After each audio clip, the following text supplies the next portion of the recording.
Hi, good morning guys and welcome to BFM Goat Farmer TV. So, update lang tayo guys, no? Kumpay muna tayo ng damo at ibibilad natin, no? Para matanggalin yung tubig. Anyway, napakain na naman natin yung ating kambing ng ng corn silage. So, mamaya pagdating natin, i-air dry natin to, no? Air dry. And then, papakain natin siya ng lunch tsaka dinner. So, araw-araw magkakaiba ang ating kinukumpay.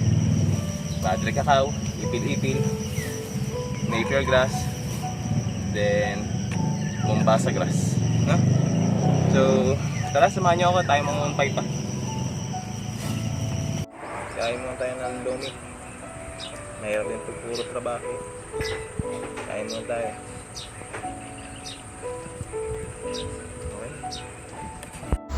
So yan, habang kami kumakain ng lomi, biglang dumating yung rider namin, si Boss John John. Kilala naman yan sa Batangas, no? Legit po yan at transporter, lalong lalo na sa kambing.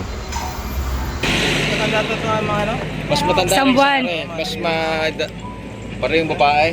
Oo, kasi para dumami. Hipich. Ikaw! Bravo!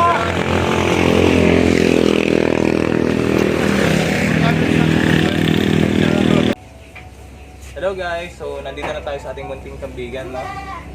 Medyo matagal nga tayo nawala sa ating kambingan dahil tayo ay napa-duty sa Gumaca, Quezon sa ating trabaho. So ngayon, focus na ulit tayo sa ating kambingan at i-ensure natin sila na mapapataba ulit natin sila dahil ang dami ng damo, no? Unlike nakaraan na talagang tagtuyot.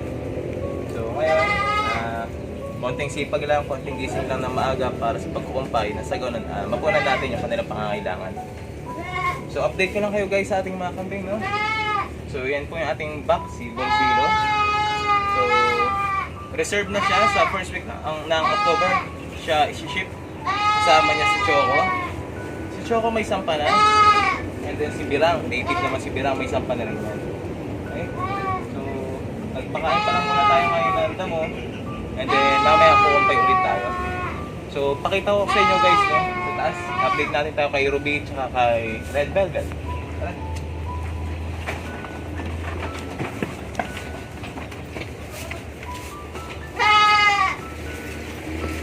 So ito guys si Ruby, oh.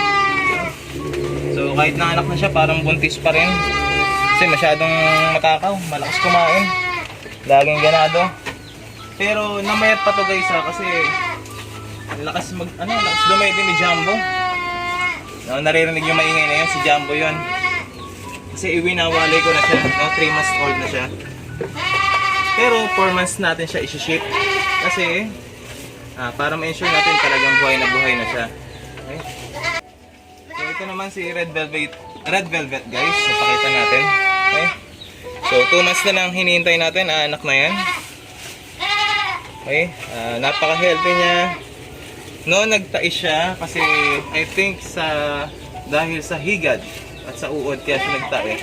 Iba kasi guys yung sinabi na nagtae na yung buo. Sa kanya literal talagang wasak. Nakala mo umipot yung manok na na basa, ganon. Talagang basang dumi. So nag-worry ako doon.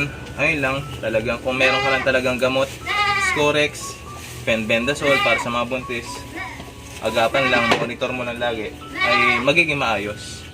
So guys, ito si Jamie, no? Si Jamie ay isang red bower kalahati, no? Kalahati lang, hindi siya kalahari. Okay, so kasi sa trending so, joke lang naman. So siya, hindi ko ma-ensure kung siya ay may sampa na kasi nga alpas lang siya dito, no? Hindi natin sure kung buntis na siya kay Borsilo or nasampahan na. Ayun ang mahirap pag malayo tayo sa ating kambingan. Hindi natin 100% na mamonitor. Kaya yung ating mga ibang dumalaga, hindi natin inaalpasan. Sinesecure natin. Nang sa ganun, hindi siya masampa ni Borsilo. So, papakita ko sa inyo guys. Papakilala ko yung aking bagong dalawang alaga dito. Tara. Akit na. Akit ko naman. So, yan guys.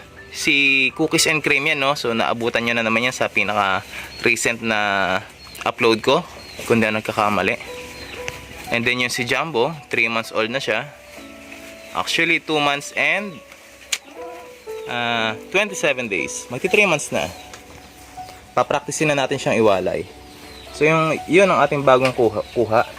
So ang pangalan niya is si Latte. So naninibago pa sila. Kasi sanay sila sa suga o yung pagpapastol ganun. And then itong isa naman, dapol din siya. Yan si, ang pangalan niya me? Caramel. Naiiyak pa yung asawa. Siya si Caramel. Si Caramel, si Latte, si Cookies and Cream, si Jumbo, si Red Velvet, si Jamie, at si Ruby. No? So, ang nabenta na natin dito ay ito, isa, and then, dalawa, tatlo, apat. Isang tao lang po ang kumuha sa atin yan, no? Sa taga Nueva Ecija. Shout out kay sir. So, napakabait, no? Kahit hindi pa kami nagkaka-video call or call, through chat lang talaga. So, nag-down po siya sa atin ng 6,000 na. First week ng October po ang ship nilang 4. And then the rest, lahat po na matitira, ikikip na natin, gagawin nating breeder. Kita nyo naman kung gaano katangos to si Ruby. Kaso talagang nangayayat siya dahil sa kay Jumbo. So gagawin natin lahat para bumalik siya sa taba, no?